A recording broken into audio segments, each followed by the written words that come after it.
안녕하세요. 반갑습니다. 떡 제조 기능사 강의를 맡은 정민수라고 합니다. 오늘부터 저와 함께 떡 제조 기능사 합격을 위해서 최선을 다해 보도록 하겠습니다. 이해하시면 쉽습니다. 60점 맞기 쉽거든요.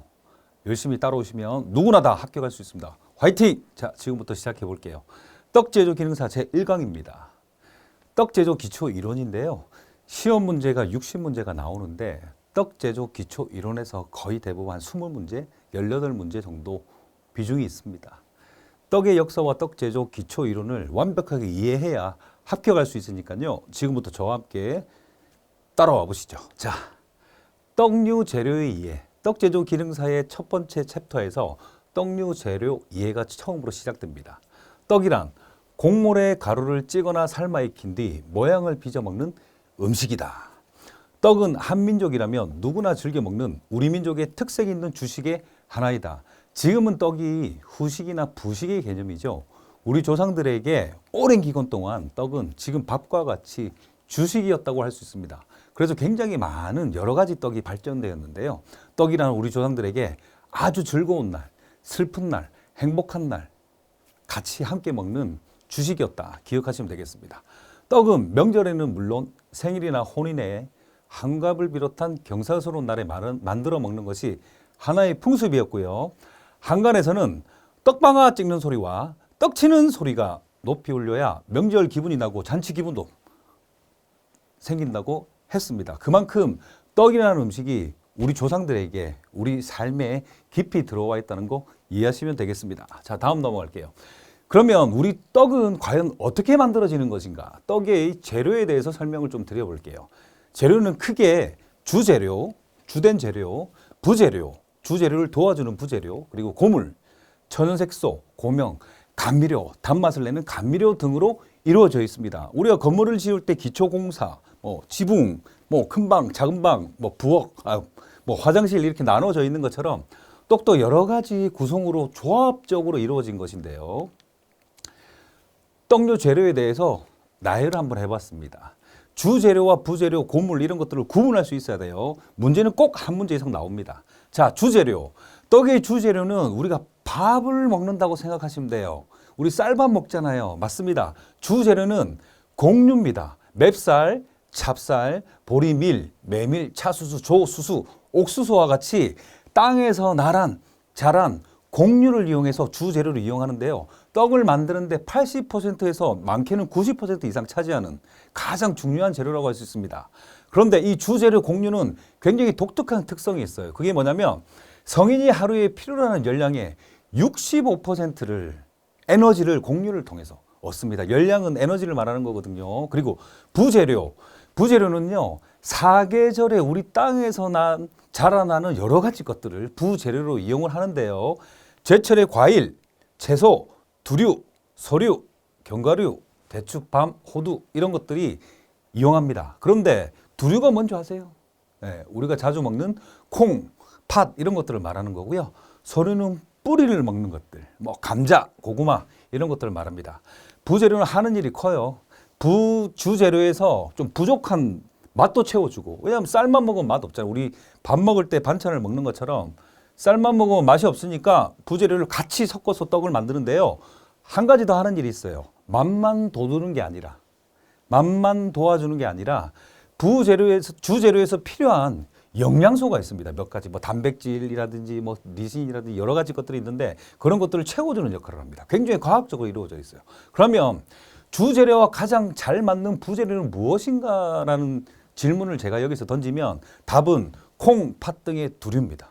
그래서 왠지 떡을 먹는데 콩이 들어가거나 팥이 들어가는 떡은 익숙하죠. 그런 것처럼 주재료와 가장 잘 맞는 부재료가 두류라는 거 기억하시면 되겠습니다. 그 다음에 부재료 안에서도 고물이라는 독특한 친구가 있어요. 전 세계 어떤 음식에도 고물을 우리 떡만큼 자연스럽게 많이 사용하는 음식은 절대 없는데요. 고물은 부재료 중에서도 독특한 역할을 하는데 두 가지의 특성이 있어요. 뭐냐면 겉에다가 묻혀서 먹는 겉고물이 있고 속에다가 넣어서 먹는 속고물이 있습니다. 그 두 가지 기억하시면 됩니다. 다시 한번 정리할게요. 고물은 팥고물, 콩고물, 녹두고물 이런 것들이 있는데 겉에 묻혀서 사용하는 겉고물, 곶고물은 겉에 묻혀 먹는데 이 치는 떡이라든지 뭐 찰떡류 종류가 만들어서 나오면 서로 들러붙는단 말이에요. 들러붙고 맛도 좀 덜하고. 그래서 곶고물을 묻혀서 서로 들러붙는 것을 막는 것과 동시에 맛있게 즐길 수 있다는 거. 그래서 곶고물의 역할이 중요하고요. 또 속에도 우리 조상들은 많이 넣어서 먹었죠. 지금도 많이 넣어서 먹습니다. 그래서 속고물, 뭐 앙꼬라고 이야기도 하고 여러 가지 것들을 이야기하는데 그거를 속고물이라고 합니다. 그래서 만일 고물 문제가 나오면 다음 중 나열하는 고물은 속고물인지 겉고물인지에 대한 질문을 할 수도 있어요.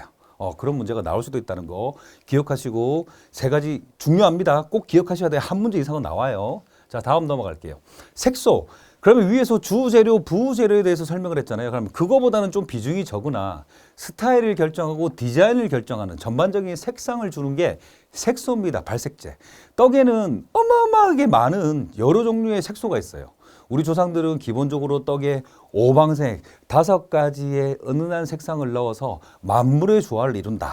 이렇게 5가지 오방색을 아주 중요하게 생각했거든요. 나중에 뭐 떡의 역사라든지 뭐 시절에 먹는 떡에 대해서 제가 나중에 소개를 할 때 자세히 색상까지도 중요하게 생각했다는 것을 소개를 시켜드릴 건데 그중에 색소 아주 중요합니다. 색색조로서 천연식품을 이용한 천연색소를 주로 사용한다. 옆에 보시면 특성 보셔가지고 요즘에는 인공적으로 색을 내는 목적으로 만들어진 인공색소도 있지만 아직도 떡을 만들어 먹을 때는 천연색소를 위주로 만들어 먹습니다. 제가 운영하는 저희 교육기관에서도 천연색소만을 이용해서 거의 대부분 떡을 만들어내거든요. 그게 떡의 기본이라고 할 수 있는데 색소는 여러 가지 특성이 있어요. 굉장히 종류도 많고 사용하는 방법도 좀 다양한데 일단 첫 번째로 말린 가루를 이용해서 말린 가루는 어떻게 만드냐면 색상이 있는 예쁜 색상을 가진 어떤 천연 재료를 깨끗하게 씻어서 햇빛에 말립니다. 그래서 곱게 빻아가지고 가루를 쌀가루와 섞어서 색을 내는 방식이 가장 기본적인 방식이고요. 그리고 쑥이라든지 이렇게 좀 섬유질, 질긴 특성을 내부에 갖고 있어서 잘 빻아지지 않는 친구들은 쌀가루와 같이 섞어서 돌을 이용해서 그 쌀가루를 만들거든요. 그 빻을 때 같이 넣어가지고 섬유질 조직을 파괴를 시켜요. 그렇게 해서 만들어 먹는 쑥떡 그런 게 있고요. 그리고 중요한 거 하나 자주 시험 문제에 등장하는 우리 치자. 열매인데요. 치자나무에서 나는 열매인데요. 이 치자라는 친구는 끝부분을 살짝 잘라가지고 따뜻한 물에 넣어서 노란색을 물에 스며들게 하는 거예요. 그래서 그 물을 가지고 하얀색 쌀가루에 노란색을 입히는 역할을 합니다. 그렇게 천연색소의 그 어떤 방향성, 천연색소의 종류는 굉장히 많기 때문에 여러 가지 사용 방법이 있다는 거 기억하시면 되고요. 지금 모르셔도 나중에 챕터 2에서 레시피를 설명할 때 이 천연색소 사용하는 방법에 대해서 자세히 레시피를 통해서 나오니까요. 어떤 게 있는지 기억만 하시면 될 것 같습니다. 색소 설명드렸고요. 다음 넘어갈게요. 고명. 사람들이 예쁜 옷을 입고 다이어트를 하고 여러 가지 예뻐 보이기 위해서 노력을 하지만 그 마지막 활용 정점은 메이크업이죠. 저도 오늘 촬영한다고 메이크업을 좀 했는데 어색해 죽겠어요. 그런데 메이크업을 해야지만 되죠. 눈썹도 오늘 그렸거든요. 좀 티가 나는지 모르겠는데 메이크업을 해야 되죠. 그래서 떡에도 마지막 활용 정종 고명이 필수적으로 들어갑니다. 그런데 고명은 크게 3가지가 있어요. 첫 번째는 정가루를 이용한 고명이에요. 정가루는 뭐냐면 천연의 재료를 졸입니다.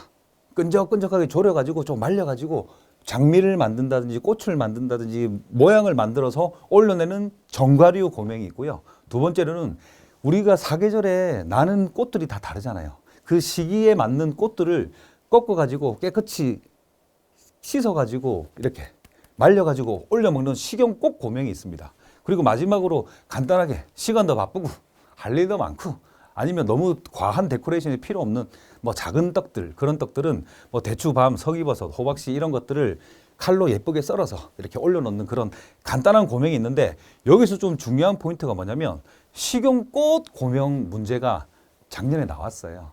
뭐냐면 식용꽃이 굉장히 여러 가지가 있는데 못 먹는 것들, 독성이 있는 철쭉꽃 이런 것들은 절대 떡 위에 올려서 먹으면 안 돼요. 안면마비가 온다든지 신경작용이 온다든지 아니면 뭐 배탈 설사가 날 수 있기 때문에 고명이지만 먹을 수 있는 식용꽃만 올려야 된다는 거 시험 문제로 가끔 나오니까 기억하시면 되겠습니다. 특성, 떡에 아름다운 우리 고유의 멋을 내기 위해서 뿌리거나 올리는 것을 말하며 아름답고 색상이 은은한 것들.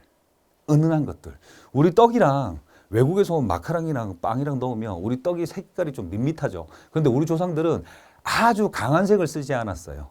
은은하게 스며드는 자연과 같은 색을 선호했습니다. 떡은 그게 매력이거든요. 그거를 기억하시면 되겠습니다. 다음 갈게요. 감미료. 감미료, 소금, 물 이렇게 세 가지가 나왔는데 그중에서 감미료, 단맛을 주는 재료입니다. 그런데 감미의 표준, 이 중에서 표준이 있어요. 감미의 표준이라고 해서 100이라고 표시하는 설탕이 있고요. 꿀, 우리 조상들이 가장 오랫동안 많이 만들어 먹었던, 많이 떡을 만드는데 함께 섞어 먹었던 게 꿀. 그리고 꿀이 1년 360을 내가 마음대로 컨트롤할 수 없잖아요. 마음대로 확보할 수가 없잖아요. 한겨울에는 꿀이 없잖아요. 그러다 보니까 조청을 만들어 먹었고요. 조청을 만들어 먹는 기술이 요즘 시대에 들어서 산업적으로 발전해서 물엿이나 그리고 굉장히 독특한 여러 가지 다당류가 있는 당분을 결합해서 똑똑한 당분을 만든 게 올리고당. 연구소에서 만든 똑똑한 당. 뭐냐? 단맛은 높고 칼로리는 낮고 이렇게 올리고당이 있습니다. 단맛을 주는 첨가물 천연 감미료로서는 꿀, 허니, 꿀 가장 중요하고요. 요즘 가장 많이 쓰는 게 설탕, 그리고 인공적으로 만든 감미료, 화학적 합성품으로 합성 감미료라고 합니다. 자, 그러면 이렇게 분류에 대해서 끝을 냈는데 제가 노란색으로 이렇게 표시하는 부분이 있죠. 뭐냐면 계피, 강황, 생강 등은 색을 내는데 쓰기도 하지만 얘네들은 향신료예요. 굉장히 향이 강하단 말이에요. 그래서 착색료가 아니라 향신료이다. 그래서 앞으로 다시 가서 여러 가지 색소, 착색료에 대해서 이야기를 할 때 예를 들어서 다음 중 색을 내는 재료가 아닌 것은 해서 자색고구마, 치자, 백년초, 그리고 아까 나왔던 계피 이런 것들이 들어있으면 답은 4번 계피입니다. 계피, 강황, 생강은 착색료가 아니라 향신료라는 거 꼭 기억하세요. 자, 다음 넘어가 볼게요. 그 다음 소금입니다. 빠져서는 안 돼요. 왜? 소금이 없으면 간이 맞지가 않습니다. 떡이 밋밋해요. 떡집을 저도 운영을 했었고 홈쇼핑을 통해서 떡을 판매를 해봤었는데요. 소금을 아끼면 떡이 간이 안 맞아요. 모든 음식이 마찬가지예요. 특히나 떡은 단맛이 좀 있기 때문에 소금이 적당량 들어가줘야 됩니다. 보통 기본적으로 1kg당 소금의 비율을 1.2, 1.3g 정도 아주 작은 양을 넣는데요. 떡을 만들 때 소금은 간을 맞추는 역할과 또 한 가지 더 있어요. 간만 맞추는 게 아니라 수소 결합을 통해 전분의 호화를 촉진시키는 역할. 왜 이렇게 어려운 말일까? 전분의 호화가 뭐지? 전분의 호화는 뭐냐면 우리가 먹는 쌀이, 밥이 익는다는 뜻이에요. 호화되었다, 익었다. 그래서 저희 교육센터에서 수업을 할 때 강의실에서 수강생이 선생님께 선생님 제 떡이 익었는지 봐주세요. 그렇게 말하지 않아요. 선생님 제 떡이 호화되었는지 확인해 주세요라고 이야기를 합니다. 그러면 떡이 맛이 갔습니까? 상했습니까? 떡을 못 먹게 되는 건가요? 아니요. 그거는 노화되었다고 이야기를 해요. 호화는 떡이 익었다. 노화는 이제 떡이 못 먹는다. 상했다. 맛이 갔다. 이런 개념이라는 거 기억하시고요. 자주 나옵니다. 지금부터 끝날 때까지 호화, 노화에 대해서 이야기가 나오니까요. 지금부터 입에 익혀둘게요. 자, 전분의 호화를 촉진시키는데 소금이 수소 결합을 통해서 역할을 한다는 거예요. 소금의 역할이 중요합니다. 그러면 크게 소금 역할 두 가지. 떡을 만들 때 간을 맞춰주는 역할과 두 번째, 떡을 만들 때 수소 결합을 통해서 전분의 호화, 떡이 익는데 도움을 준다는 거. 하지만 전분의 호화의 목적보다는 간에 맞추는 목적이 90% 이상 크기 때문에 첫 번째 간을 맞추는 목적이라는 거 기억하시면 되겠습니다. 그리고 거기에다가 소금이 들어가면 떡에 좋은 작용이 있습니다. 뭐냐면 방부작용. 좀 오랫동안 버틸 수 있게끔 해주는 거죠. 노화가 늦게 오게끔.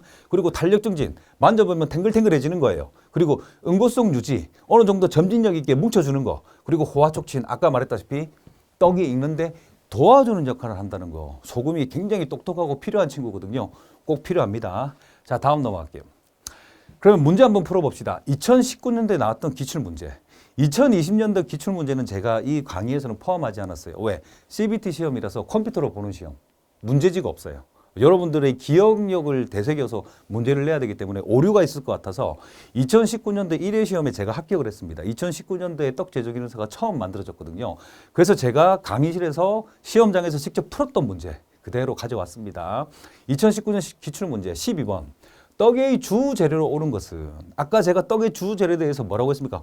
곡류라고 했죠. 그럼 1번 밤 현미. 현미는 곡류가 맞지만 밤은 부재료입니다. 맞죠? 밤은 곡류가 아니에요. 두 번째 흑미 호두. 흑미는 곡류가 맞지만 호두는 곡류가 아니에요. 감 차조. 감이 아니죠. 4번 찹쌀 맵쌀. 둘 다 곡류가 맞습니다. 이 문제를 만일 떡제조 기능사 시험장에서 틀린다면 그분은 다음 기회를 기약해야 될지도 모르겠습니다. 가장 기본. 무조건 맞추셔야 돼요. 주재료는 찹쌀, 맵쌀 등의 곡류라는 거 기억하십시오. 아시겠죠? 자, 다음 넘어갑니다. 자, 이제 물에 대해서 설명을 좀 드릴게요. 떡제조 기능사뿐만 아니라 국가에서 나온 모든 조리에 관련된 자격증은 물 문제가 언제든지 등판할 수 있습니다. 언제든지 나올 수 있는데요. 간단하게 짧게 갈게요. 저희는 아직까지 물에 대한 문제가 심각하게 나온 적이 없습니다. 하지만 물은 연수, 연합물과 강합물, 센물, 경수로 나뉘는데요. 경도 60ppm 미만의 물이 우리가 일반적으로 먹는 연수라는 거. 그리고 200에서 300ppm 이상의 물은 세요. 강하단 말이에요. 물이. 그래서 그런 것들은 온천수, 바닷물 등을 말하고 우리가 못 먹는 물이라는 거.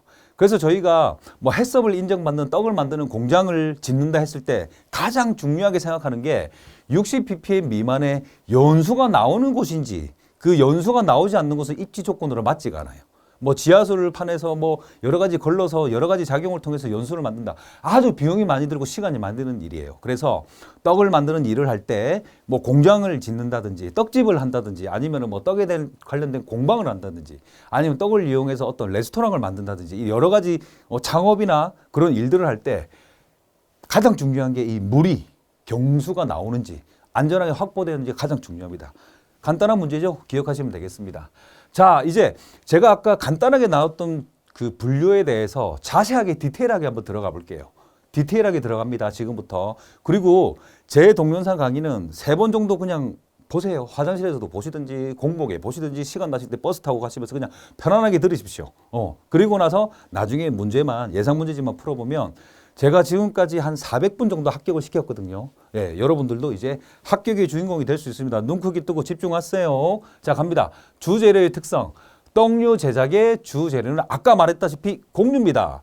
녹말이 많이 함유되어 있는 대표적인 열량식품입니다. 말씀드렸죠. 아까 대표적인 열량식품인데 몇 퍼센트? 우리가 성인이 하루에 필요로 하는 열량의 65%를 곡류를 통해서 채우는 거예요. 그래서 우리가 고기 같은 거 많이 먹잖아요. 뭐 면류도 많이 먹고 고기도 많이 먹고 뭐 여러 가지 단백질 덩어리, 지방 덩어리를 많이 먹어도 마지막에 고깃집에서 마지막에 후식으로 여러 가지를 먹죠. 뭐 밥을 먹는다든지 볶음밥을 먹는다든지 뭐 냉면을 먹는다든지 그렇게 곡류를 좀 탄수화물을 섭취를 해줘야 힘을 쓸 수 있어요. 고기만 먹고 나오잖아요. 돌아서고 나서 편의점 집에 가는 길에 편의점 가서 라면 한 그릇 먹어야 되는 이유가 그거예요. 열량이 채워지지 않는다는 거예요. 다시 한 번 더 기억하시면 되겠습니다. 자, 곡류는 성인의 하루 필요 열량의 65%를 차지하고 있는 주요 열량 공급원이며 소화가 잘 돼요. 그리고 탄수화물이 많고 단백질과 지방이 조금 미량 포함되어 있으며 수분이 적어 별표. 수분이 적어 오랜 기간 동안 저장할 수 있다. 곡류를 우리는 인류를 먹여 살린 열량식이라고 합니다. 우리 전 세계 인류를 사람을 먹여 살렸어요. 수천 년 동안. 그런데 이 곡류가 메인으로 많이 섭취할 수 있었던 거. 서양 사람들은 밀가루를 통해서 빵을 먹죠. 한국 사람들은 쌀을 통해서 밥을 섭취하잖아요. 그 탄수화물을 섭취하게 되는데 곡류가 인류를 먹여 살릴 수 있는 주요 열량식이 되었던 가장 큰 이유는 열량이 높다는 것도 있지만 가장 중요한 게 이겁니다. 수분이 적어서 오랜 기간 동안 저장할 수 있었기 때문에 오랜 기간 동안 저장할 수 있었기 때문에 사계절 내내 떡을 만들어 먹을 수 있었고 그리고 그 떡을 먹었을 때 다른 거를 섭취했던 것보다 열량을 손쉽게 확보할 수 있기 때문에 열량을 확보할 수 있다는 것은 힘을 쓸 수 있다는 거거든요. 힘을 쓸 수 있기 때문에 어떻게 주요 식량이 되었다.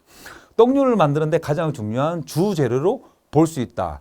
아직까지는 3,000년 전, 5,000년 전에 우리 조상들이 떡을 해먹던 방식에서 지금 2020년 신세대에 와서도 떡을 해먹는 방식은 유사해요. 디테일이 좀 달라지긴 했고 방향성이 달라지긴 했어요. 우리 조상들은 주식으로 먹었어요. 배를 채우기 위해서. 그리고 힘을 내기 위해서 먹었다면 지금 떡은 좀 기쁜 날, 즐거운 날, 생일 케이크 이렇게 기분을 내면서 후식으로 간편하게 먹는 식으로 바뀌긴 했지만 그래도 쌀을 깨끗이 씻어서 물에 불려서 가루를 만들어서 천연 색소랑 섞어서 견과류를 넣어서 씹는 맛을 느끼고 겉에는 곶고물, 속에는 속고물을 넣어서 맛을 내고 여러 가지 잔치나 행사에 쓰였던 것은 똑같아요. 수천 년 동안. 그만큼 떡이라는 게 우리 대한민국 사람의 이 가슴 속에 들어와 있다는 거 기억하시면 되겠습니다. 자, 다음 넘어갈게요. 자, 그러면 우리 주재료의 특성 중에서 가장 중요한 게 벼. 이제 여러 가지 종류를 설명을 할게요. 주재료 중에서도 뭐 여러 가지가 있잖아요. 그 여러 가지 것들을 디테일하게 설명하겠습니다. 벼는 주요한 곡물 자원 중에 하나로 현미가 80%, 그리고 그 현미 80%를 둘러싼 게 왕교 20%로 구성되어 있다. 이 어려운 말이잖아요. 뭐 현미는 과피, 종피 및 호분충으로 구성된 미관과 배아 및 배유로 이루어져 있다. 이런 거 다 몰라도 돼요. 그냥 벼를 이렇게 이삭을 꺼내면 왕교가 20%, 현미가 80%로 구성되어 있다. 나중에 사진 보여드릴게요. 그리고 쌀은 맵쌀과 찰기가 좀 떨어지면서 우리가 주식으로 많이 먹는 맵쌀과 찰기가 아주 높은 찹쌀 두 가지로 구분됩니다. 됩니다. 우리가 밥으로 먹는 거는 맵쌀이에요. 일반적으로 먹는 거는. 우리나라에서 만들어지는 대부분의 떡은 쌀을 기반으로, 맵쌀과 찹쌀을 기반으로 만들어주는데 종류, 특성, 사용 방법 등을 잘 숙지해야 맛있는 떡을 만들 수 있다. 떡 제조 기능사가 가장 중요하게 생각하는 방향성일 수도 있어요. 이 떡 제조 기능사 자격증은 2020년 현재 시대의 떡을 그렇게 많이 담지 않았습니다. 아주 오랜 기간 동안 우리 조상들이 지금까지 해왔던 여러 가지 수천 년의 역사를 한 가지의 자격증에 담았거든요. 역사가 굉장히 길단 말이에요. 그런데 그 떡 제조 기능사에서 가장 중요하게 생각하는 게 이 쌀을 이용한 떡이에요. 사실은 이 떡이라는 게 우리 조상만 즐긴 게 아니에요. 제가 나중에 챕터 4에 가서 떡의 역사에 가면 자세히 설명드리겠지만 이 떡의 발성은 한국을 중심으로 중국하고 일본이 모두 다 즐기던 문화였어요. 근데 이 모두 다 즐기던 문화가 유독 지금은 이 떡을 가장 많이 즐기고 다양하게 사용하는 게 우리 대한민국 사람들만 즐기게 됐거든요. 그게 여러 가지 측면에서 보는데 첫 번째는 종교적인 측면입니다. 이 떡이 우리나라에서 가장 오랫동안 자리를 잡고 가장 활발하게 발달할 수 있었던 것은 종교적인 문제예요. 우리 불교를 숭상하던 시대, 삼국시대, 그리고 통일신라 시대, 그리고 고려시대, 이때가 떡이 일반인들에게 가장 널리 보급되고 가장 많은 이슈가 생겼던 사건인데 이때 대한민국의 국교가 불교였습니다. 근데 그 당시에 중국이나 일본은 다른 종교를 쓰고 있었죠. 그래서 우리가 행사를 할 때 스님들이 고기를 드시지 않잖아요. 살생을 하지 않는 문화가 불교의 중심이었기 때문에 어떻게 공유 같은 거를 이용해서 만들어 먹는 음식이 올라올 수밖에 없다는 거죠. 그러다 보니까 자연스럽게 살생을 안 하면서 건강하게 열량을 얻으면서 챙겨 먹을 수 있는 음식을 발전시키다 보니까 유독 우리나라 종교, 불교와 잘 맞아떨어진 이 떡이라는 게 우리나라에서 발전하게 됐어요. 그런데 그거의 가장 중심은 이 공유라는 거. 이 공유가 없으면 떡이고 뭐고 아무것도 없습니다. 그래서 그 중에서도 가장 중요한 주재료 중에서도 가장 공유 중에서도 가장 중요한 게 맵쌀하고 찹쌀이라는 거 기억하시면 되고요. 문제는 꼭 한 문제 아니면 두 문제가 나올 수밖에 없어요. 안 나오면 떡 제조 기능사 시험 아닙니다. 자, 그러면 우리가 조금 전에 벼를 꺼내어서 현미와 왕교로 둘러싸인 이 벼에 대해서 말씀을 드렸는데 이 벼를 그냥 먹을 수가 없단 말이에요. 벼를 1차적으로 껍질을 벗기는 게 왕교를, 현미를 얻기 위해서 왕교를 벗기는 게 여러분들이 평소 때는 뭐 여러 가지 뭐 도정 뭐 이렇게 머리 아픈 것들을 피해가고 싶지만 제가 아주 간단하게 설명할게요. 자, 왕교를 벗겨내는 것을 탈각이랍니다. 탈각, 껍질을 벗긴다. 그래서 왕교를 벗기기 위해서 벼를 수확을 해서 왕교 20%짜리를 벗기기 위해서 하는 첫 번째 일은 탈각이에요. 탈각. 탈각을 하고 나면 현미가 나옵니다. 얘는 100%짜리. 현미에서 도정을 하거든요. 도정을 하는데 참 재밌어요. 자, 다시 보여드릴게요. 자, 이게 벼입니다. 벼의 이삭이고요. 요렇게 돼 있는 부분이 20%예요. 얘를 벗겨내는 게 탈각. 그러면 요렇게 동그란 기준으로 남죠. 이 안에 뭐 호분충이 있고 종피가 있고 배유가 있고 배아가 있고 뭐 이렇게 쌀교가 여러 가지가 이 통째로가 현미고요. 여기서 모든 거 쌀룸까지 모두 다 벗겨서 요 안에 요렇게만 남는 게 백미예요.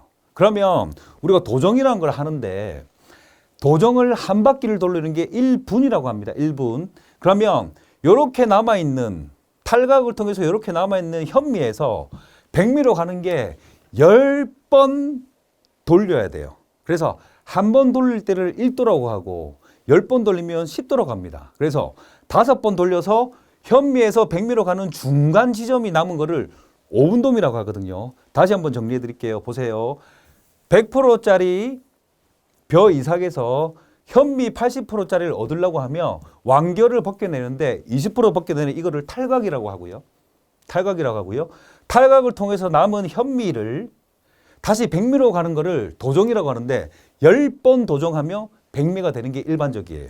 뭐 종류에 따라서 쌀의 종류가 요즘 워낙 많아져서 뭐 쌀룬도 적어지고 뭐 영양미도 생기고 여러 가지가 생겨서 100%라고 말을 할 수는 없지만 그래도 95% 이상은 현미에서 10도를 돌리면 백미가 되는 겁니다. 그러면 이 문제가 한 문제가 나오는데요. 조금 까다로울 수 있어요. 자, 설명드릴게요. 도정은 1분마다 아까 제가 1분이라고 했죠. 1분마다 0.8%씩 중량이 줄어드는데 이 1분, 한 바퀴 돌리는 1분을 1도라고도 합니다. 그런데 간단하게 말을 하면 현미의 도정률은 100% 갖고 있는 상태죠. 하나도 안 벗겨진 상태죠. 완결만 벗겼으니까 탈각을 통해서. 그러니까 100%짜리를 갖고 있는데 5분돔이 0.8%씩 5바퀴를 돌린 친구는 5분을 깎아내는 것을 의미합니다. 한 번 깎아낼 때마다 0.8%씩 무게가 준단 말이에요. 껍질이 줄어든단 말이에요. 그러면 5분을 깎았다. 0.8번씩 5번을 깎았다. 그럼 4%가 줄어들거든요. 그러면 현미에 비해서 현미가 100g이에요. 만일. 그러면 5분 도미는 몇 g일까가 문제로 나옵니다. 그럼 5분 도미는 몇 g일까? 96g. 왜? 5번 0.8%씩 5번을 돌렸기 때문에. 이해되시죠? 이해되시죠? 이거 이해하셔야 됩니다. 그래서 다시 한번 갈게요. 쌀룸과 호분충을 100% 갖고 있는 게 현미. 그리고 현미가 100g일 때 100%입니다. 쌀룸과 호분충을 50% 보유하고 있는 오분도미는 100에서 0.8씩 5번을 깎았기 때문에 96g, 96%짜리가 오분돔이고요. 쌀과 호분충을 하나 다 갖고 있잖아요. 홀딱 다 모두 다 깎아냈어요. 아까 보시면 백미. 맞죠? 아무것도 없죠? 요 안에 있는 요 상태. 이 상태는 10번 정도 깎았을 텐데요. 자, 그러면 10분, 10분 정도 깎으면 5분 5번 깎은 거로 5분 도미, 10번 깎은 거를 10분 백미라고 하지 않고 그냥 백미라고 하는데 10번 정도 깎으면 백미가 나옵니다. 그러면 백미는 0.8%씩 10번을 깎아낸 거잖아요. 그래서 100g에서 8g을 빼서 92%, 92g이 백미예요. 이해하셨습니까? 그러면 아주 간단합니다. 우리가 일반적으로 먹는 쌀을 얻기 위해서 벼의 이삭을 나다를 꺼내가지고 이거를 작업을 합니다. 그러면 처음에 완결을 벗겨낸 게 뭐라고요? 탈각. 탈각은 20%. 이삭의 나달의 20%를 깎아낸 게 탈각이고요. 그거는 도정이라고 하지 않습니다. 현미에서 백미로 가는 게 도정인데 총 10번의 도정이 필요하다. 한 번 할 때마다 1분이라고 표현하고요. 0.8%씩 무게가 줄어듭니다. 그래서 현미는 100%, 백미는 92%. 이 중간 과정 5분 도미, 뭐 7분 도미 이런 거를 마트에서 판매도 해요. 왜 그러냐면 현미일 경우에는 좀 딱딱하고 소화가 안 되는 게 흠이긴 하지만 영양소가 많아요. 이 쌀의 영양소가 여기 다 포함되어 있거든요. 그런데 백미는 맛있고 부드럽게 넘어가고 소화가 잘 되지만 영양소가 하나도 없단 말이에요. 그래서 이 중간을 얻기 위해서 5분 도미 이런 상품이 많이 나와 있습니다. 그래서 뭐 현미 찰떡 이런 것들은 백미 갖고 잘 만들지 않아요. 오분돔이라든지 이런 현미로 만들면 너무 공정이 까다로워지고 너무 딱딱하기 때문에 너무 빨리 굽고 여러 가지 단점이 있기 때문에 오분돔이라든지 이런 걸 통해서 적당하게 적당한 수준으로 떡을 만들 때 주재료로 씁니다. 자, 이해하셨죠? 이 부분 꼭 한 문제 나올 수 있다는 거 기억하시고요. 자, 다음 갈게요. 다시 쌀의 종류. 지금 제가 벼에 대해서 말씀을 드리고 맵쌀과 찹쌀에 대해서 설명하고 있다는 거 기억하십시오. 자, 쌀의 종류. 그러면 우리가 먹는 맵쌀, 찹쌀은 전 세계적으로 여러 가지 종류가 있을 텐데 어디에 속하는지를 알아야 돼요. 어디에 속하는지. 쌀은 나달의 모양에 따라서 장립종이 인디카형, 장립종인 인디카형. 장립종이 뭐라면요? 무엇을 말하는 거냐면요. 우리가 동남아시아 쪽으로 아니면 저 아시아 쪽으로 여행을 가면 우리나라 사람들은 숟가락으로 찰기 있는 밥을 떠먹잖아요. 근데 다큐멘터리 이런 거 보면 쌀을 분명히 먹는데 아시아인들이 쌀을 먹는데 이렇게 손으로 집어 먹습니다. 이렇게. 그리고 나달이 붙어 있질 않아요. 쌀알이 떨어져 있죠. 날아다니죠. 제가 예전에 그 해외 연수를 갔을 때 밥이 이거 먹고 나면 돌아서면 또 배고프고 돌아서면 또 배고프고 이런 쌀들이 있는데 이 그 쌀을 규정을 지을 때 분류를 나눌 때 장립종 얼마나 기냐 그리고 두 번째 얼마나 찰지냐 이 두 가지로 구분을 짓습니다. 그래서 장립종인 길이가 긴 인디카형과 단립종인 자포니카형 가장 짧은 자포니카형인데 우리나라는 짧고 찰기가 높은 찰기가 많은 자포니카형을 먹습니다. 한 문제 나올 수 있습니다. 우리나라는 자포니카형을 먹고요. 그 손으로 이렇게 집어 먹잖아요, 쌀을. 그 사람들은 숟가락으로 떠지지가 않아요. 떠도 효율적으로 떠지지가 않고 그래서 손으로 이렇게 물 묻혀갖고 손으로 집어 먹는 게 인디카형. 찰기가 너무 떨어지고 길어요, 쌀알이. 그래서 인디카형. 그리고 그 중간 역할, 중국 사람들이 많이 먹는 게 자바니카형. 이렇게 세 가지로 구분되어 있는데 우리나라 사람들은 자포니카형, 한국, 일본 등지에서 재배되고 단립종, 짧아요. 종류가 짧고 찰기가 높다는 거. 기억하시면 되겠고요. 나머지도 기본적으로 좀 알아주세요. 자포니카, 인디카형 이렇게 입에 붙도록 몇 번 외워주시면 되고요. 한 문제 정도 나올 수 있다는 거. 2019년 기출문제는 안 나왔지만 2020년도에 CBT 시험에서는 문제가 나왔던 걸로 알고 있습니다. 꼭 기억하시면 되겠습니다. 자, 좋은 쌀을 구분하는 방법. 떡을 만드는 사람들이 가장 중요하게 생각하는 게 주재료. 떡의 80%, 90%의 양을 차지하는 주재료 어떤 쌀을 고르는지가 가장 중요하거든요, 사실은. 비용을 아끼기 위해서 저급한 수준의 쌀, 그리고 올해 생산된 게 아니라 작년, 재작년에 묵은 쌀을 쓰게 되면 아무리 솜씨 좋은 사람도 떡이 맛이 없어요. 그런 것처럼 좋은 쌀을 구분하는 방법도 나올 수 있습니다, 가끔. 자, 좋은 쌀은 산도로 구분 됩니다. 산도가 pH 10 이하여야 좋은 쌀이다. 리트머스 시험지에 색이 변화가 없는 것이 햅쌀이다.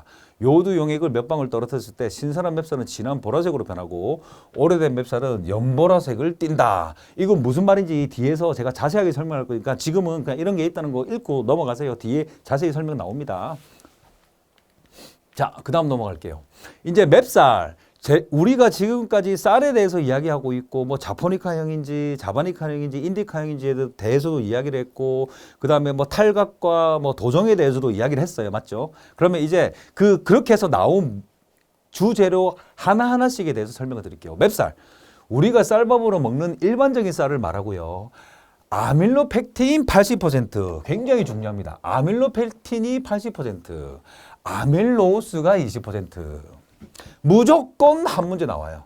무조건 한 문제. 아밀로스와 아밀로펙틴에 대해서 한 문제가 나옵니다. 우리가 떡 제조 기능사에 대해서 배우기 전에 저는 떡 업계에서 오랫동안 일을 했었는데요. 뭐 떡집도 하고 떡을 만드는 공장도 하고 떡을 전문적으로 가르치는 요리 학원을 4곳에서 운영을 하고 있습니다. 그런데 제가 떡에 인생을 바친 지 15년 이상이 지났는데요. 제가 직원들이라든지 주변에서 떡을 만드는 사람들을 만나보면 아직도 이거에 대해서 모르는데 떡집 30년 하셨다고 하시는 분들 많으세요. 그분들은 실기로는 아주 엄청난 실력을 갖고 있을지 모르겠는데 메커니즘을 원리에 대해서 모르는 거예요. 제가 자세히 설명드릴게요. 보세요.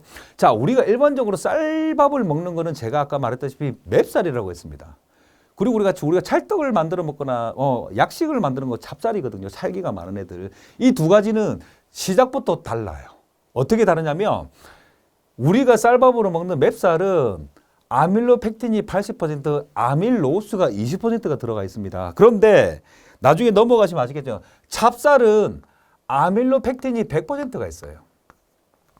차이가 확실히 납니다. 이 20% 아밀로스가 있나 없냐에 따라서 어떤 차이가 나는지 제가 말로 설명을 드릴게요. 저는 강의실에서 우리 수강생들, 오프라인으로 만나는 우리 수강생들에게 아밀로펙틴을 성격이 좋은 첫째 딸에 비유를 합니다. 근데 뭐 비하하는 건 아니고 그냥 강의에서 제가 외우기 쉬우라고 하는 이야기니까 절대 뭐 오해하거나 댓글로 악플 달지 마세요. 저 마음이 약해요. 공격하지 마세요. 안 가르쳐 드릴 거예요. 네. 자, 아밀로펙틴이 뭐냐면 우리가 알고 있는 무색 무취의 탄수화물의 한 종류이긴 하지만 같이 탄수화물의 한 종류인데 얘와 얘는 완전 반대 성격이에요. 아밀로펙틴은요, 일단 첫 번째로 특성이 성격이 좋아요. 성격이 좋다는 걸 뭘로 알 수 있냐면 물을 잘 먹습니다. 수분. 물을 잘 먹습니다. 그리고 잘 어울려요. 친화력이 좋아요. 무슨 뜻이냐? 친화력이 좋다는 게 무슨 뜻이냐면 아밀로펙틴이 100%로 이루어져 있는 찹쌀은요, 찌고 나서 서로 치대가지고 뭉치면 서로 잘 어울립니다. 물도 잘 먹고 성격도 좋고 유한 성격이에요. 그런데 아밀로스는 제가 셋째 딸, 최진사집 셋째 딸에 비유합니다. 셋째 딸.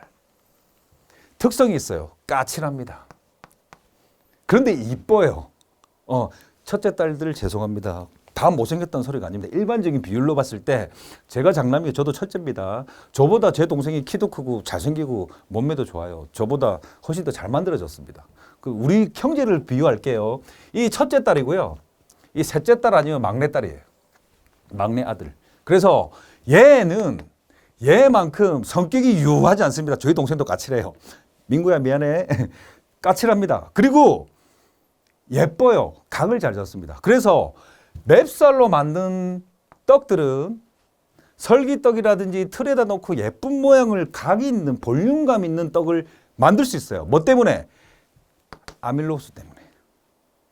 물을 적게 먹고 잘 어울리지 않는 찰떡처럼 서로 찹쌀처럼 잘 어울리진 않지만 각이 있고 볼륨감 있고 멋있고 색을 표현하기 좋은 떡을 만들 때 아밀로스가 필수적으로 필요한데 그건 다 맵쌀로 만든 떡이에요. 그래서 맵쌀로 요즘 유행하는 떡이 뭐가 있습니까? 케이크. 맞죠? 2층, 3층, 4층 쌓아서 멋있게 올리는 케이크. 그러니까 사각형으로 멋지게 만든 이런 멋있는 볼륨감 있는 떡들은 아밀로스가 20% 들어있는 물을 좀 적게 먹고 성격이 좀 까칠해서 서로 뭉쳐지지는 잘 않지만 틀에다가 예쁜 틀에다가 넣어서 떡을 찌면 그대로 각을 유지한다는 거예요. 멋지게. 아밀로스 때문이에요. 다시 한 번 더 정리할게요. 첫째 딸처럼 유하고 부모님하고도 잘 지내고 동생들도 잘 챙기는 아밀로펙틴이 하는 역할은 수분을 잘 먹고 잘 뭉쳐지게 하는 역할. 아밀로스 20%가 갖고 있는 역할은 좀 까칠하고 물을 좀 적게 먹긴 하지만 볼륨감 있고 각 있고 엣지 있게 하는 역할을 한다. 그거 기억하시면 되겠습니다. 그래서 맵쌀로 만든 떡들은 식감이 찹쌀처럼 찰지지가 않죠. 아밀로스 때문에. 아밀로스가 갖고 있는 그런 특색들 때문에 약간 볼륨감 있고 각지고 식감이 좀 탱글탱글한 튼실한 식감을 줄 수 있다는 거 기억하시면 되겠습니다. 자, 다시 한 번 더. 아밀로펙틴 80%, 아밀로스 20%로 구성된 맵쌀은 설기떡, 송편, 켜떡, 가래떡 등을 만들어 먹는 주요 재료로 쓰인다. 우리 조상들이 즐겨 먹는 떡의 한 50% 이상이 맵쌀로 만들어 먹습니다. 떡을 만들기 위해서 쌀가루를 만들 때 쌀을 깨끗이 씻어 흐르는 물에 여름에는 대여섯 시간, 겨울에는 7, 8시간 정도 수침하여 물에 담궈서 두었다가 체에 받쳐서 30분 정도 물을 빼준 다음 쌀 빻는 기계를 통해서 돌로 안에 이렇게 맞닿아 있는 돌로라기를 이용해서 2번 정도 곱게 빻아서 고운 체에 쳐서 사용한다. 정말 중요한 이야기예요. 시험 문제 나왔습니다. 매번 등장하는 이야기. 무슨 뜻이냐? 지금은 쌀을 수침할 때 물에 담가둘 때 원래 어떻게 하냐면요. 쌀을 깨끗하게 씻은 다음에 물에 담가놓는 시간을 수침이라고 하는데요. 물에 왜 담그냐면 쌀알이 딱딱하잖아요. 이거는 로라기에 빻아지질 않아요. 쌀가루를 낼 수가 없어요. 그래서 물에다가 담가 놓아야지 팽윤을 하면서 물에 담가 놓으면 쌀가루가 부푼단 말이에요. 거기에 입자가 들어가면서 부드러운 쌀이 만들어졌을 때 로라기를 통해서 빻을 수가 있거든요. 그래야지 쌀가루가 나옵니다. 떡은 쌀로 만들지만 쌀 자체를 가지고 만드는 게 아니라 쌀을 물에 불려서 만든 쌀가루로 만드는 게 떡이거든요. 그래서 쌀가루를 얻어내야 됩니다. 그런데 요즘에는 공장들이나 떡집은 3시간만 불려요. 왜 그럴까? 옛날 사람들은 대여섯 시간, 7, 8시간을 불렸는데 요즘에는 떡집들이 떡을 만들 때 3시간만 불린단 말이죠. 무슨 뜻이냐? 수돗물을 사용하고 실온에서 불린단 말이에요. 이해가 됩니까? 무슨 말인지. 그러면 안정적인 온도에서 쌀을 불리기 때문에 3시간만 불려도 예전에 이 시대 때는 제가 떡 제조 기능사는 요즘 시대 떡을 말하는 게 아니라고 했습니다. 옛날에는 외부에서 뭐 부엌이나 바깥에서 수도가가 있었죠. 거기서 불릴 때는 외부 온도에 영향을 많이 미친단 말이에요. 그래서 여름에는 대여섯 시간, 겨울에는 7, 8시간을 수침해야 되고요. 한겨울에 추울 때는 12시간까지도 수침을 할 수 있습니다. 제가 분명히 말씀드렸어요. 12시간까지도 수침을 할 수 있어요. 한겨울에 수온이 낮을 때.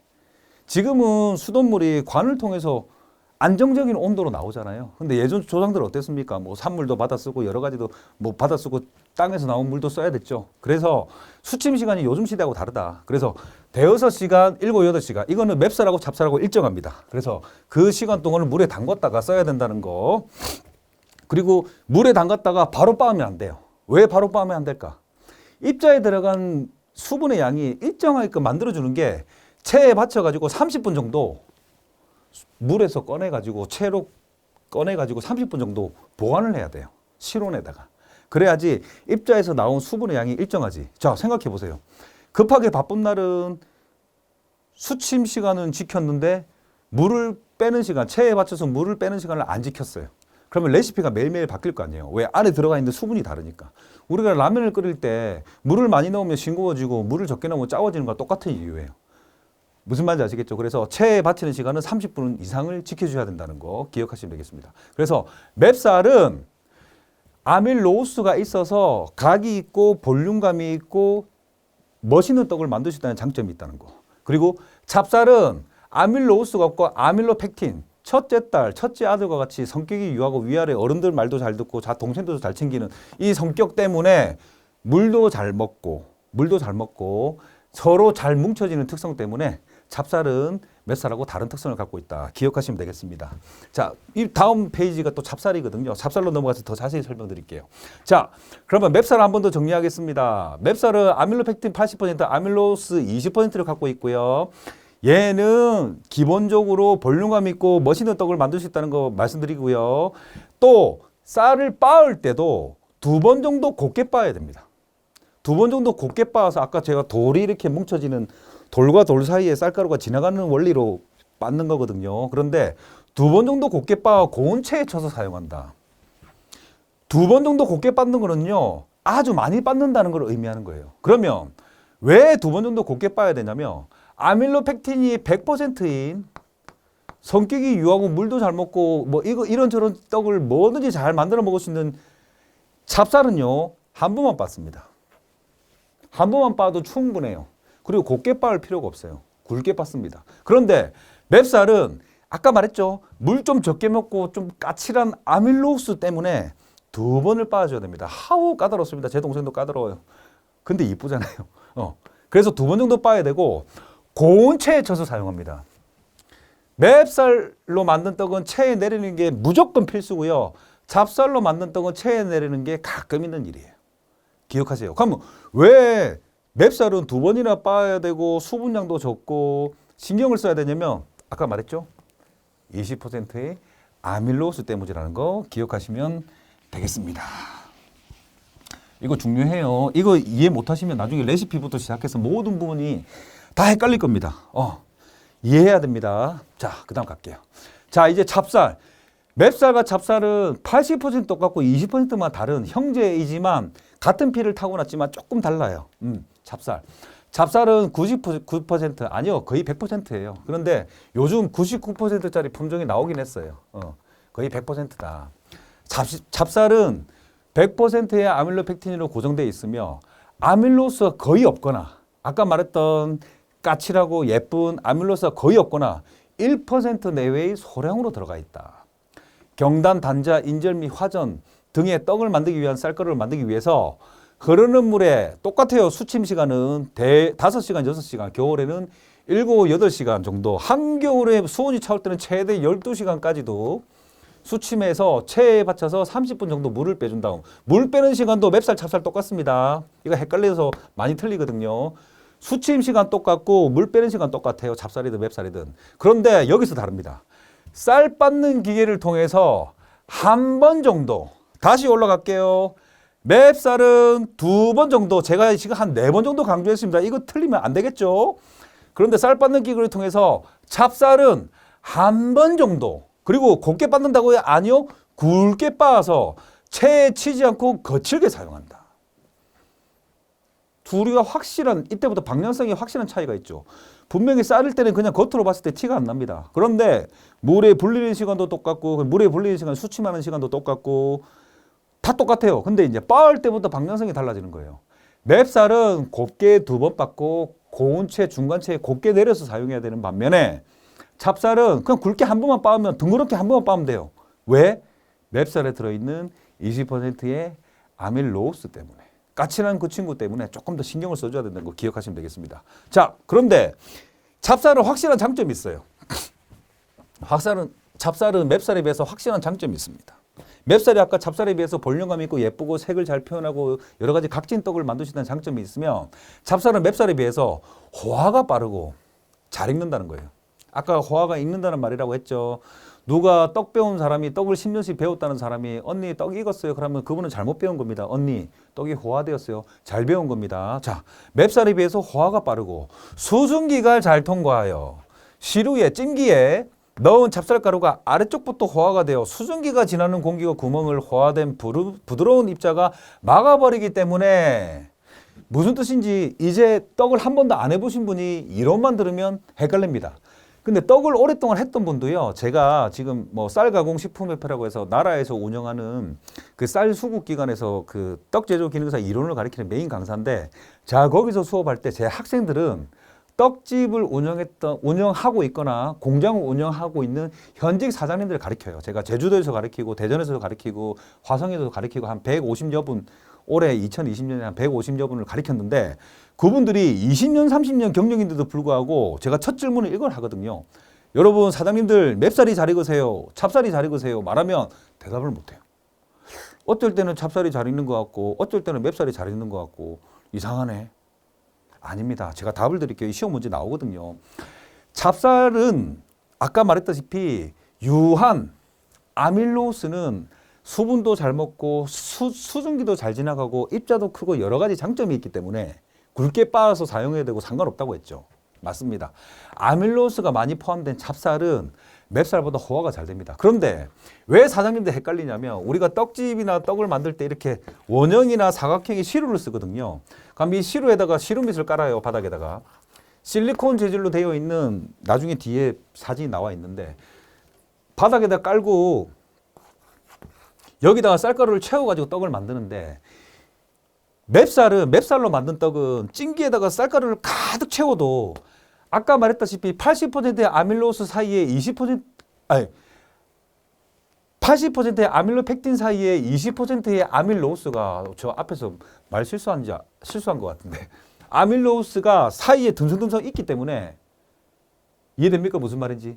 있기 때문에 얘가 전체가 다 익는데 문제가 없는데 찹쌀은 전체에다가 쌀가루를 채워버리면 밑에서부터 호화가 너무 빨리 익어가지고 끈적끈적한 덩어리가 돼버려서 스팀이 지나가는 구멍을 익어버린 찹쌀의 떡이 막아버린다는 그 뜻이에요.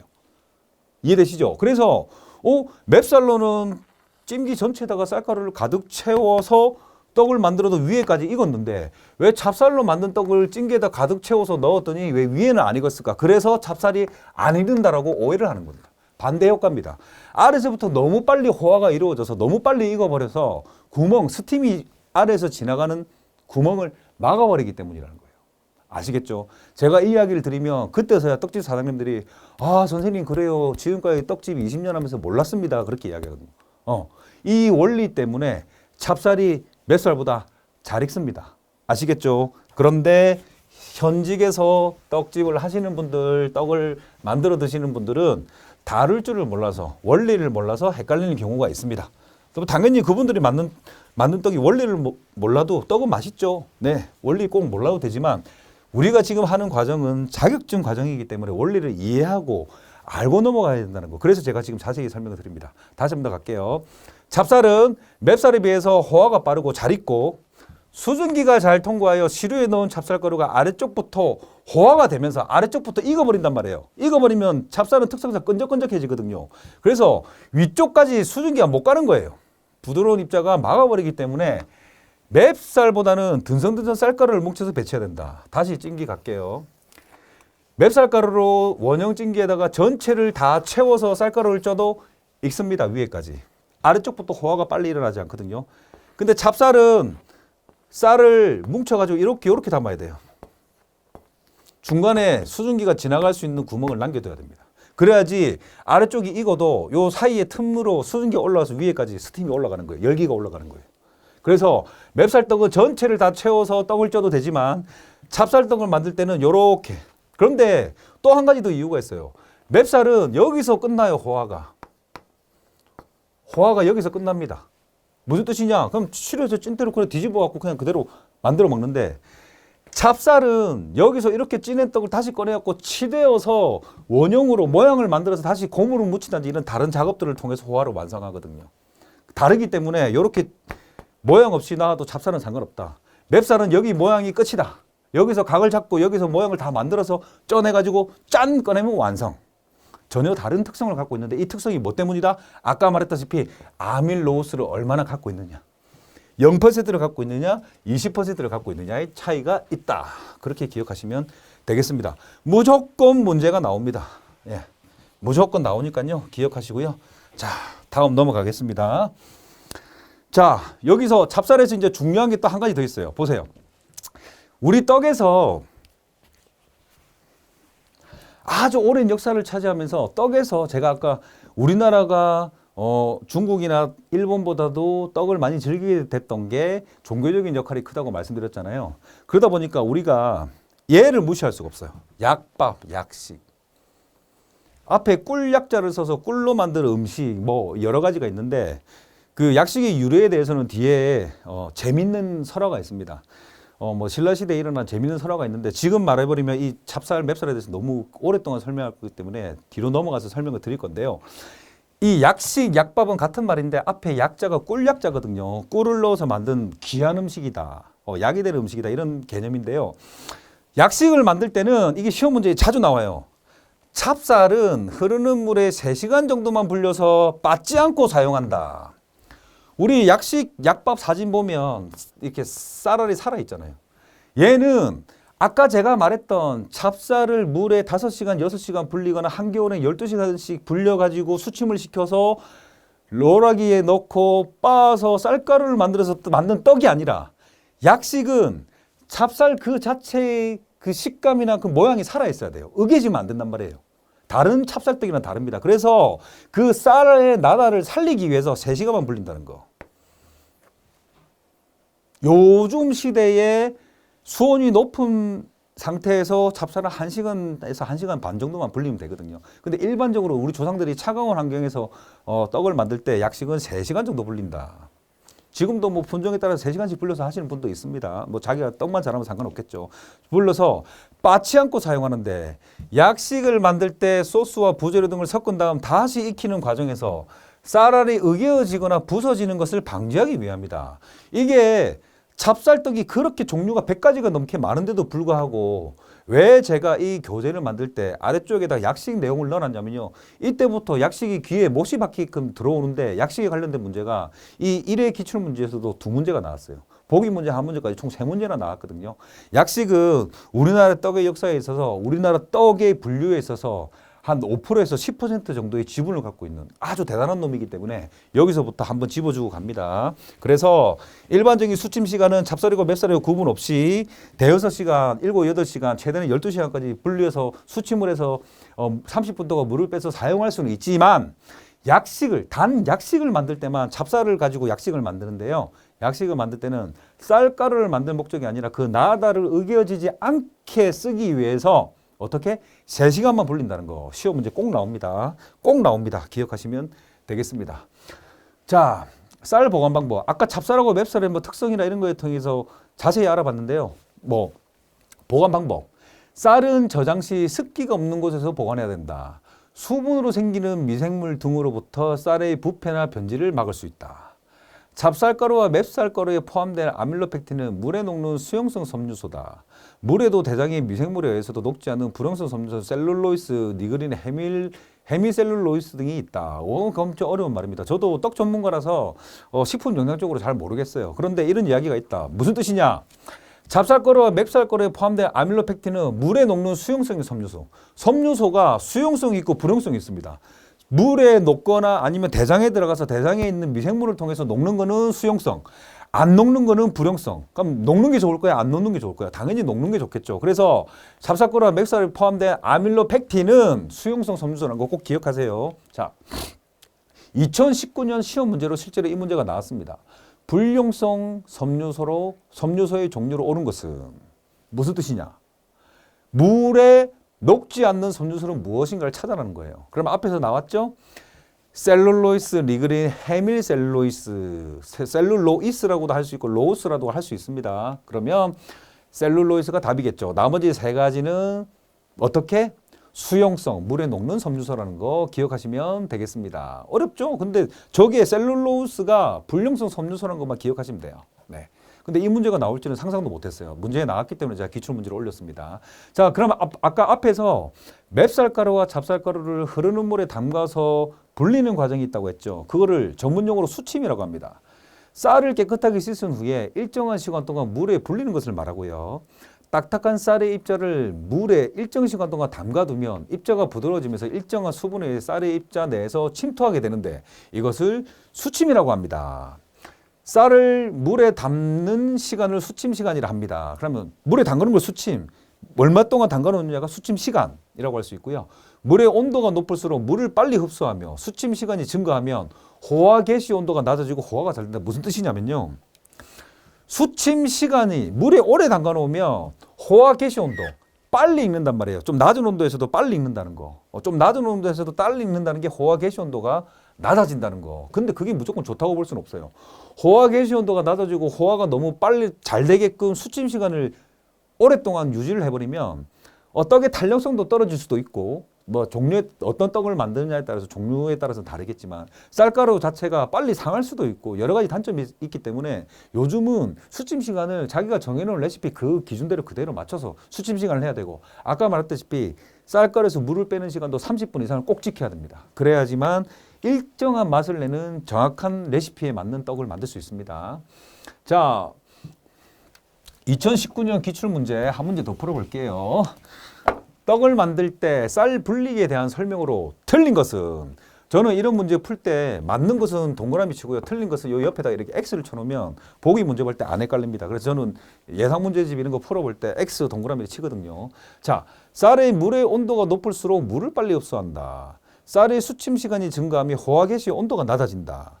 쌀의 수침 시간이 증가하면 수분 함량이 많아져 호화가 잘 된다. 제가 조금 전에 방금 했던 이야기입니다. 그런데 쌀의 수침 시간이 증가하면 조직이 연화되어 입자의 결합력이 증가한다. 무슨 뜻이냐면요. 오랫동안 물에 담가 놓으면 지들끼리 잘 뭉치냐 안 뭉치냐 이걸 물어보는 거거든요. 입자의 결합력이 증가하는 게 아니라 오랫동안 담가 놓아서 퍼지기 시작하면 입자의 결합력이 낮아진다. 이게 답입니다.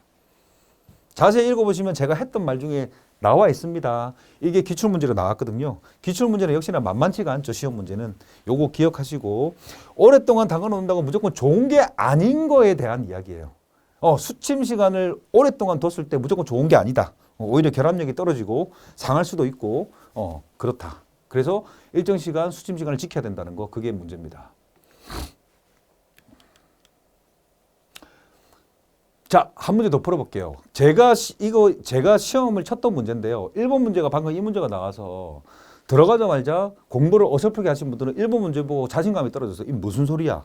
이럴 수도 있고요. 이거에 대한 그 문제가 자세하게 교재에 안 나와 있는 교재도 많았습니다. 그런데 13번 문제가 또 나왔어요. 쌀의 수침 시 수분 흡수율에 쌀을 물에 담갔을 때 쌀이 물을 얼마나 먹느냐에 영향을 주는 요인으로 틀린 것은 이것도 애매하게 나왔어요. 그런데 이런 문제는 틀리면 안 돼요. 제가 아까 말했잖아요. 영향을 주는 요인으로 틀린 것은 쌀의 품종에 대해서 제가 언급한 적 없습니다. 쌀의 저장 기간 언급한 적 없습니다. 수침 시 물의 온도 언급한 적이 있습니다. 여기서 설명드리려고 제가 앞에서 언급을 안 했는데요.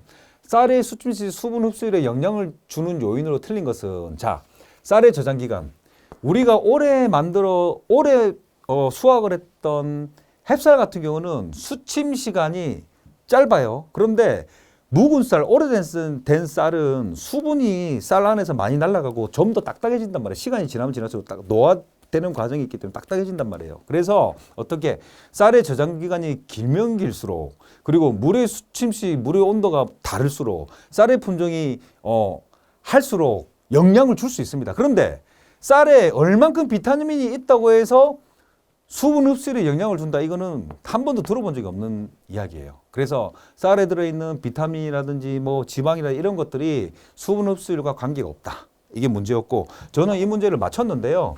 제가 가르쳤던 분들 제가 이거를 2019년 당시에 저는 1회 시험을 치면서도 1회 시험을 가르치는 강사로 학원에서 수업을 했었는데 요거는 많이 틀렸어요. 그런데 상식입니다. 상식. 지금은 제가 교재에다가 기출문제라고 넣어놨었는데 그때는 1회 시험이라서 어떤 문제가 나올지 예상을 못했잖아요. 그런데 쌀의 비타민 함량 이거는 수침 시간하고 전혀 관계가 없다는 거 기억하시면 되겠습니다. 자, 그 다음에 제가 지금까지 찹쌀하고 맵쌀에 대해서 설명을 드렸는데요. 요점 정리를 좀 하겠습니다. 찹쌀하고 맵쌀은 겉으로 보이기에는 똑같아 보이는 친구이고 우리한테 친숙한 친구이지만 찹쌀하고 맵쌀은 엄연히 다른 존재입니다. 자, 제가 아까 맵쌀에 20%의 로스와 아밀로스와 80%의 아밀로펙틴 그리고 찹쌀에는 100%의 아밀로펙틴으로 구성되어 있다고 했죠. 그것 때문에 제가 분명히 말을 했어요.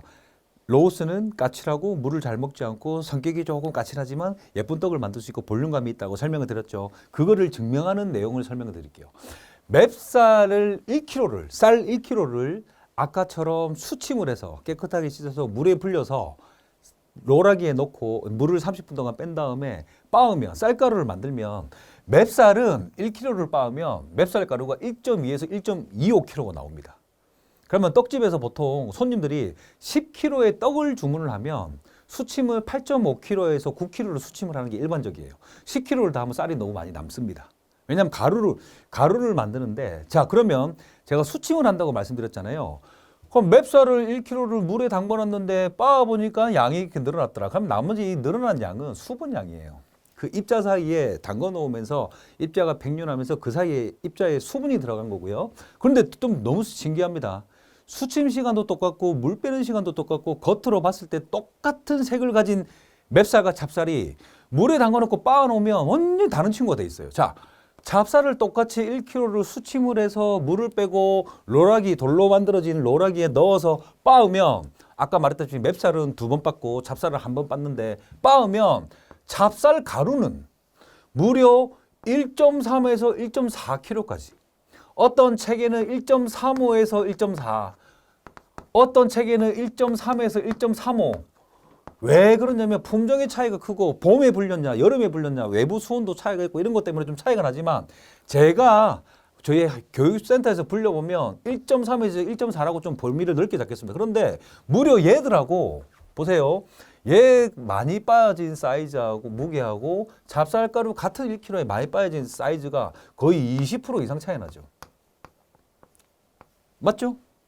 근데 여기서 왜 20% 가까운 무게 차이가 날까 고민해 볼게요. 뭐 때문에 그럴까요? 맞습니다. 아까 말했다시피 맵쌀에는 물을 잘 안 먹고 까칠한 20%에 뭐가 있다고 했죠? 로호스. 찹쌀에는 없는 20%의 아밀로스라는 친구가 들어가 있기 때문에 걔가 수분을 먹는 양이 아밀로펙틴이 성격 좋은 첫째 딸과 같은 아밀로펙틴이 물을 마구마구 먹어주는 것에 비해서 소극적으로 깨짝깨짝 먹기 때문에 쟤의 비율만큼 쌀가루를 빻았을 때 나오는 양이 차이가 나는 거예요. 제가 아까 말했죠. 1kg를 물에 담가서 수침을 해서 불려가지고 빻으면 1.3이 나오는 거는 이 30% 수분이다. 4가 나오는 것도 40% 수분이라고 설명을 드렸죠. 맞습니다. 맵쌀에는 2대 8의 원칙, 아밀로스가 20%, 아밀로펙틴이 80%가 있기 때문에 찹쌀가루에는 아밀로펙틴이 80%, 100%가 있기 때문에 어떻게 20%의 차이, 물을 안 먹는 차이가 이 차이를 만들어낸다. 시험 문제 나올 가능성이 굉장히 높고요. 떡 제조 기능사의 가장 기본적인 원리라고 할 수 있습니다. 꼭 기억하시고요. 그 다음 갈게요. 그러면 왜 이런 차이가 나냐? 현미경으로 들여다봤단 말이에요. 아밀로펙틴은 가지형 구조로 아밀로펙틴은 나중에 뒤에 제가 사진 넣어놨습니다. 아밀로펙틴은요. 이렇게 현미경으로 보니까 입자가 누구든지 오세요. 사랑해요. 감사해요. 이렇게 어서 오세요. 이렇게 벌려 있고 아밀로스는요. 용수초 모양으로 좀 베베 꼬여 있어요. 이렇게. 근데 이뻐. 이 가지형 구조도 얘는 조금 무식하고요. 아밀로스는 좀 이뻐. 구조 자체도 이뻐.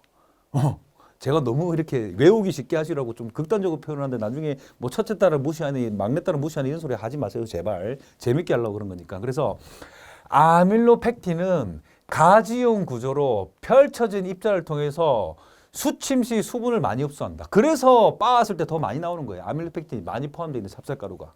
그리고 찹쌀가루는 맵쌀가루보다 수분 함량이 높아 떡 제조 시 수분을 적게 주고 제작하는 게 일반적이다. 무슨 뜻이냐면 수침할 때 수침을 해서 빻아왔을 때부터 이미 찹쌀가루는 30에서 40%의 수분을 가지고 있고 맵쌀가루는 20에서 25% 정도의 수분을 갖고 있기 때문에 이때부터 떡을 만들기 전에 가루가 갖고 있는 수분의 함유량이 틀리잖아요. 근데 떡이 일반적으로 완성된 떡이 40에서 50% 정도의 수분율을 갖고 있어요. 무슨 뜻이냐?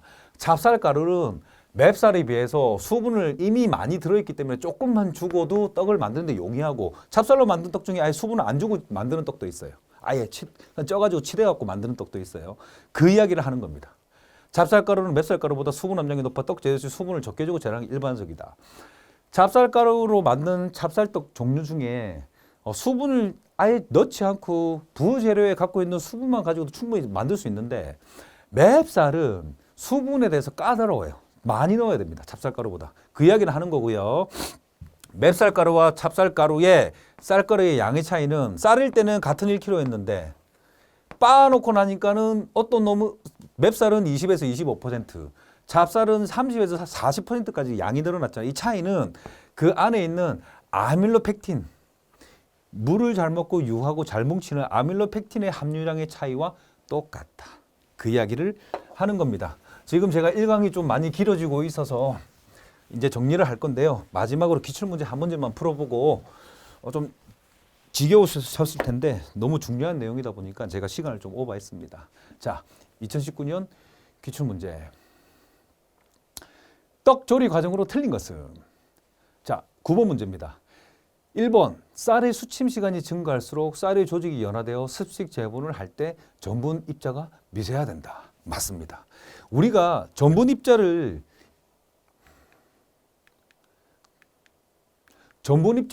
미세화하기 위해서 수침을 하는 거예요. 아까 말했죠. 쌀 자체로는 떡을 못 만들어 먹는다고. 약식을 제외하고. 그래서 물에 담가가지고 입자를 곱게 빻아서 쌀가루를 만들기 위해서 수침을 합니다. 그리고 쌀가루는 너무 고운 것보다 어느 정도 입자가 있어야 자체 수분 보유율이 있어 떡을 만들 때 호화도가 좋다. 이거는 무슨 뜻이냐면 맵쌀가루는 입자를 굵게 만들어서 떡을 만들고 쓸 수가 없어요. 뻣뻣하기 때문에. 근데 찹쌀 같은 경우는 제가 굵게 한 번만 빻는다고 했죠. 맵쌀은 2번 빻아서 고운 체에 내려서 써야 되고 그 이야기를 하는 거예요.